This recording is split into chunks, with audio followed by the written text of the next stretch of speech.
Hello everyone, आज हम discuss करेंगे एटम्स एंड मॉलिक्यूल्स को। अराउंड 500 बीसी इंडियन फिलोसफर महर्षि कनार ने किसी भी चीज़ को पदार्थ कहा है ना, और इस पदार्थ के बारे में बताया कि इसे डिवाइड किया जा सकता है, और अगर डिवाइड करेंगे, फर्दर डिवाइड करेंगे और डिवाइड करेंगे, मतलब डिवाइड करते करते वो एक ऐसे स्टेज पे पहुंच जाएगा कि इस पार्टिकल को फिर डिवाइड करना संभव नहीं होगा। उस पार्टिकल का जो नाम दिया गया वो था परमाणु। फिर बाद में ancient Greek philosopher Democritus and Leucippus ने इस परमाणु का नाम दिया एटम। ठीक है। फिर Antoine L Lavoisier and Joseph L Proust आए, उन्होंने केमिकल कम्बिनेशन के 2 लॉ दिए, 2 important laws of chemical combination के बारे में बताएं। पहला था law of conservation of mass और दूसरा था law of constant proportion. Law of conservation of mass होता क्या है? इसमें है mass can neither be created nor destroyed in a chemical reaction. मतलब मास को ना ही क्रिएट किया जा सकता है ना ही डिस्ट्रॉय किया जा सकता है किसी भी केमिकल रिएक्शन में। यानी कि टोटल मास ऑफ रिएक्टेंट जो होगा टोटल मास ऑफ प्रोडक्ट के इक्वल होगा। सपोज कर लेते हैं, कोई एग्जांपल से इसे हम समझ सकते हैं। C+O2 है ना, कार्बन जब ऑक्सीजन से रिएक्ट करता है तो क्या बनाता है? कार्बन डाइऑक्साइड बनाता है। अब हम इसमें देखेंगे कार्बन का मास है 12 ग्राम, ऑक्सीजन का मास है 32 ग्राम। इन दोनों को ऐड करते हैं तो आता है 44 ग्राम। इसे हम रिएक्टेंट कह रहे हैं। जो एरो के इधर है वो रिएक्टेंट होगा, जो एरो के दूसरी साइड है वो प्रोडक्ट होगा। यानी कि रिएक्टेंट साइड भी मास जो है 44 ग्राम है और प्रोडक्ट साइड भी क्या है, मास जो है 44 ग्राम। यानी कि मास क्या हो रहा है, कंजर्व है, ना ही क्रिएट किया जा रहा है और ना ही डिस्ट्रॉय हो रहा है। यानी कि हम इसके लिख सकते हैं total mass of reactant is equals to total mass of product. Next है law of constant proportion. It states that in a chemical substance the elements are always present in definite proportion by mass. ये कहता है कि किसी भी chemical substance में elements हमेशा definite proportion में ही प्रेजेंट रहेगा। जैसे कि H2O है, हाइड्रोजन का मास कितना है, 2 है, ऑक्सीजन का 16। इसको कैंसिल आउट करेंगे तो कितना आएगा, 1:8। ये रेशियो आपको हर जगह मिलेगा, चाहे आप कोई भी सोर्स ले ले, या सी वाटर ले ले, रिवर वाटर ले ले, या फिर अंडरग्राउंड वाटर ले, या पॉन्ड वाटर ले, कोई भी सोर्स हो, हर जगह वाटर में हाइड्रोजन और ऑक्सीजन का जो रेशियो होगा वो हमेशा 1:8 होगा। यही कहता है लॉ ऑफ कांस्टेंट प्रपोर्शन में। मतलब किसी भी सब्सटेंस में elements will be always constant in any source, है ना, सी, रिवर, अंडरग्राउंड, पॉन्ड। अगर हम कुछ और भी लेते हैं तो अगर हमको वो चीज़ जहाँ से लिया जा रहा है, किसी भी सोर्स से लिया जा रहा है, तो उसका जो भी सोर्स है ये मायने नहीं रखता, उसका जो एलिमेंट का जो रेशियो है वो हमेशा क्या रहेगा, कांस्टेंट रहेगा। नेक्स्ट है postulates of Dalton's atomic theory. यानी कि अभी तक हम जो भी पढ़े डाल्टन्स थ्योरी में उसको और भी अच्छे से करके बताया गया है। जैसे कि पहले भी हम पढ़े कि एटम जो होता है बहुत छोटा सा पार्टिकल होता है जिसको हम काट नहीं सकते हैं, फर्दर डिवाइड नहीं कर सकता है। ये हम डाल्टन्स पोस्टुलेट्स में पढ़ेंगे। All matter is made of very tiny particles called atoms. जितने भी मैटर है वो बहुत छोटे पार्टिकल से बने होते हैं जिसको क्या कहते हैं, एटम कहते हैं। फिर नेक्स्ट है atoms are individual particles which can not be created or destroyed in a chemical reaction. Atoms जो होता है वो क्या होता है, इंडिविजुअल पार्टिकल होता है जिसको हम ना क्रिएट कर सकते हैं और ना ही डिस्ट्रॉय कर सकते हैं किसी भी केमिकल रिएक्शन में। मतलब एटम को हम काटना या उसे तोड़ना, उसे डिवाइड करना एटम का संभव नहीं होता है। फिर कहता है विच can not be created or destroyed, मतलब जिससे हम क्रिएट भी नहीं कर सकते हैं, डिस्ट्रॉय भी नहीं कर सकते। ये सेंटेंस हम कहाँ पढ़े थे, law of conservation of mass में। फिर कहता है atoms in a given element are identical in mass and chemical properties. किसी भी एलिमेंट में एटम्स का जो मास होगा और केमिकल प्रॉपर्टीज होगा वो हमेशा क्या होगा, आइडेंटिकल होगा, मतलब एक समान होगा। जैसे कि हम कॉपर लिए, कॉपर के एलिमेंट में उसके एटम का जो मास होगा वो हमेशा क्या होगा, आइडेंटिकल होगा, और उसके केमिकल प्रॉपर्टीज भी क्या होंगे, सेम होंगे। फिर कहता है atoms of different element have different masses and chemical properties. अगर हम डिफरेंट एलिमेंट लिए हैं तो उसके मास और केमिकल प्रॉपर्टीज भी क्या होंगे, डिफरेंट होंगे। सेम एलिमेंट के एटम का मास और केमिकल प्रॉपर्टी सेम होगा, और डिफरेंट एलिमेंट जैसे कॉपर लिए हैं, इधर आयरन लिए हैं, दोनों एटम का मास और केमिकल प्रॉपर्टीज क्या होगा, डिफरेंट होगा। Atoms combine in the ratio of small whole number to form compounds. अभी हम पढ़े एटम्स जो है कंबाइन करता है स्मॉल होल नंबर में करता है, जैसे कि H2O का ही ले लिए तो 1:8 के रेशियो में वो क्या कर रहा है, कंबाइन कर रहा है, तो हमेशा क्या रहेगा, वो कांस्टेंट ही रहता है। The relative number and kinds of atoms are constant. अब रिलेटिव नंबर का क्या मतलब हुआ और काइंड का क्या मतलब हुआ, इसका मतलब हुआ जैसे कि अभी हम बनाए CO2 को ही बनाए, कार्बन डाइऑक्साइड, तो इसमें जो काइंड्स है मतलब इसके जो प्रकार है, जैसे यहाँ कार्बन लिए हैं और यहाँ ऑक्सीजन लिए, तो कार्बन और ऑक्सीजन से ही यहाँ CO2 बनेगा।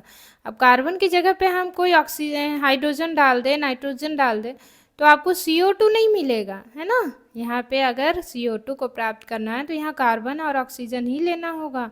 मतलब काइंड को चेंज का मतलब, अगर हम लोग एटम के काइंड को चेंज कर देंगे तो कंपाउंड जो बनेगा वो भी चेंज हो जाएगा। The relative number and kinds of atoms are constant in a given compound. फिर डाल्टन ने आगे चलकर, वो पहले साइंटिस्ट थे जो एलिमेंट को सिंबल फॉर्म में शो किए थे, जैसे कि हाइड्रोजन को इस तरह से शो किए, कार्बन को इस तरह से शो किए, ऑक्सीजन को इस तरह से शो किए, फास्फोरस को इस तरह से, सल्फर को इस तरह से, आयोडीन आयरन को इस तरह से, कॉपर को इस तरह से, लेड को इस तरह से, सिल्वर को इस तरह से, गोल्ड को इस तरह से, फास्फोरस को इस तरह से, मरकरी को इस तरह से, है ना। मतलब वो फर्स्ट साइंटिस्ट थे जो सिंबल दिए। ये डाल्टन का सिंबल हमें ये लर्न नहीं करना है, ये तो बस सिर्फ जानना है कि वो फर्स्ट साइंटिस्ट थे जो एलिमेंट का सिंबल दिए हैं। बाद में हमें IUPAC सिस्टम आया और यही जो है किसी भी नेम का अप्रूव करता है ना। इसका फुल फॉर्म होता है international union of pure and applied chemistry. अब इस सिंबल को हमें याद रखना है, जैसे कि हाइड्रोजन का सिंबल क्या होता है, H होता है, एल्युमिनियम का होता है Al होता है, कोबाल्ट का CO होता है। इसमें ये ध्यान रखना है कि पहला लेटर कैपिटल है और दूसरा लेटर क्या है, स्मॉल है। पहला लेटर कैपिटल, दूसरा लेटर स्मॉल। तो कुछ ऐसे भी एलिमेंट है जिसमें पहला लेटर कैपिटल है लेकिन ज़रूरी नहीं है कि दूसरा लेटर लिया गया हो, बीच का कोई भी लेटर ले लिया गया है, जैसे जिंक में Zn लिया गया है। तो कुछ ऐसे भी एलिमेंट है जो उसके लेटिन नेम से लिया गया है, जैसे सोडियम का लेटिन नेम होता है नेट्रियम, पोटेशियम का लेटिन नेम होता है कैलियम, आयरन का लेटिन नेम होता है फेरम। तो सोडियम का लेटिन नेम Na है तो Na है, पोटासियम का सिंबल K है, आयरन का सिंबल Fe है। तो हम जो आपको प्रीवियस लेक्चर में बता दिए हैं, सारे एलिमेंट्स का सिंबल भी दिया हुआ है, मास नंबर भी बताया गया है, एटॉमिक नंबर का ट्रिक भी दिया, वो उसे आप जाकर देखें और लर्न करें, तभी आपको आगे पढ़ने में सुविधा होगा। फिर क्या है, drawbacks of Dalton's atomic theory. Dalton's atomic theory का ड्रॉबैक क्या, मतलब उसमें डाल्टन्स ने तो इतने काम किए, अब उसमें कमी भी तो कुछ है ही, है ना। तो डाल्टन्स की जो अचीवमेंट में जो कमियां थी वो क्या थी। डाल्टन्स ने क्या कहा था कि एटम को हम डिवाइड नहीं कर सकते, है ना, एटम्स आर इंडिविजुअल। लेकिन बाद में पता चला कि एटम्स को भी डिवाइड करना संभव है। एटम का भी सब एटॉमिक पार्टिकल है, और सब एटॉमिक पार्टिकल क्या है, इलेक्ट्रॉन है, प्रोटॉन है, न्यूट्रॉन है ना। तो ये इसका ड्रॉबैक था। सेकेंड ड्रॉबैक क्या था, डाल्टन्स ने कहा था कि अगर एलिमेंट सेम है तो उसका मास नंबर भी सेम होगा। आप इस पोस्टुलेट्स पे जाइए जहाँ पे हम बताए हैं same elements have same mass and same atoms in a given element are identical in mass and chemical properties. मतलब अगर सेम एलिमेंट है तो इसके मास और केमिकल प्रॉपर्टीज़ क्या होंगे, सेम होंगे। पर ऐसा बिल्कुल भी नहीं होता है। आप पोटासियम और कैल्शियम को ही, आर्गन और कैल्शियम को लीजिए। आर्गन का कितना है एटॉमिक नंबर? 18 है। मास नंबर कितना है? 40 है। कैल्शियम का एटॉमिक नंबर क्या है? कैल्शियम का एटॉमिक नंबर 20 है। मास नंबर कितना है? 40 है। यानी कि आर्गन और कैल्शियम एटॉमिक नंबर तो डिफरेंट है, लेकिन मास नंबर क्या है? सेम है। तो हम कह सकते हैं अगर डिफरेंट एलिमेंट है तो मास नंबर भी सेम हो सकता है, या सेम एलिमेंट है तो उसके मास नंबर भी डिफरेंट हो सकते हैं। जैसे कि कार्बन, कार्बन के 3 आइसोटॉप्स होते हैं। कार्बन भले एटॉमिक नंबर उसका 12 हो, तो कार्बन 13 के फॉर्म में, कार्बन 12 के फॉर्म में और कार्बन 14 के फॉर्म में एग्जिस्ट करते हैं। मतलब सेम एलिमेंट के मास नंबर डिफरेंट हो सकते हैं। ये डाल्टन का क्या था? यही ड्रॉबैक था। उन्होंने कहा था सेम एलिमेंट का मास नंबर हमेशा क्या होगा? एटम का सेम होगा, लेकिन ऐसा हर जगह संभव नहीं है। नेक्स्ट होता है व्हाट इज एटम? एटम क्या होता है? Atoms are the smallest particle of an element which may or may not have independent existence. Atom वह छोटा से छोटा पार्टिकल होता है जो इंडिपेंडेंटली एग्जिस्ट नहीं करता है ना। जैसे कि हाइड्रोजन को ही आप ले लीजिए, H2 के फॉर्म में एग्जिस्ट करता है। ऑक्सीजन को लीजिए, O2 के फॉर्म में एग्जिस्ट करता है। नाइट्रोजन को ले लीजिए, N2 के फॉर्म में एग्जिस्ट करता है। देखिए कुछ कुछ ऐसे भी एलिमेंट है जो फ्रीली एग्जिस्ट करते हैं, जैसे कि हीलियम है, नियन है ना। अब हम देखेंगे एटम के शेप और साइज को। एटम का शेप कैसा होता है? स्फेरिकल होता है। साइज, एटम का साइज तो इतना छोटा होता है कि उसको सेंटीमीटर और मीटर में तो मेजर नहीं कर सकते हैं, तो उसे मेजर किस में करेंगे? नैनोमीटर में। 1 नैनोमीटर कितने के बराबर होता है? 10⁻⁻9 मीटर के बराबर होता है ना। नेक्स्ट हम पढ़ेंगे atomic mass. Mass of atom is called atomic mass. मतलब किसी भी एटम का जो मास होता है वही उसका क्या होता है? एटॉमिक मास होता है। जैसे unit of mass of any atom, है ना। हम किसी भी एटम का यूनिट जो लेते हैं वो AMU में लेते हैं। जैसे कि हमें चीनी लाना होता है तो हम किस में लेते हैं उसको? किलोग्राम में, ग्राम में। आटा, चावल जो भी लाना है तो उसे किलोग्राम या ग्राम में लेते हैं। तो उसी तरह हम एटम को भी, एटम का जो यूनिट होता है उसे हम किस में लेते हैं? किस में मेजर करते हैं? AMU में। AMU का क्या होता है? Atomic mass unit. और 1 AMU किसके बराबर होता है? 1/12 part of mass of C12 atom, है ना, जिसे हम यूनिफाइड मास भी कहते हैं। जैसे हाइड्रोजन को हम लेते हैं 1U, कार्बन का 12U, नाइट्रोजन का 14U। मतलब मास नंबर आपको याद रखना, उसमें U लगा देना है ना। नेक्स्ट है what is molecule? A molecule is a group of 2 or more atoms that are chemically bonded together that is tightly held together by attractive forces. कोई भी मॉलिक्यूल क्या होता है? 2 या 2 से अधिक एटम का ग्रुप होता है जो केमिकली बाउंडेड रहता है एक साथ, एकदम टाइटली। मतलब एक दूसरे को क्या करता है? अट्रैक्टिव फोर्स से एक दूसरे के साथ बंधे रहता है। उसे ही हम क्या कहते हैं? मॉलिक्यूल कहते हैं। जैसे कि CO2 है, तो CO2 को हम इस तरह से स्ट्रक्चर फॉर्म में दिखाए हैं। कार्बन जो है ऑक्सीजन के साथ अट्रैक्टिव फोर्स से जुड़ा हुआ है और ये क्या बना रहा है? कार्बन डाइऑक्साइड का मॉलिक्यूल बना रहा है। नेक्स्ट है एटोमिसिटी। एटोमिसिटी क्या होता है? Number of atoms present in A molecule. Molecule में जो नंबर ऑफ एटम्स प्रेजेंट होते हैं वही क्या कहलाते हैं? एटोमिसिटी कहलाते हैं। जैसे कि मोनोएटॉमिक है, molecules consist of only 1 atom. जिस मॉलिक्यूल में सिर्फ एक ही एटम रहते हैं उसे ही हम क्या कहते हैं? मोनोएटॉमिक कहते हैं।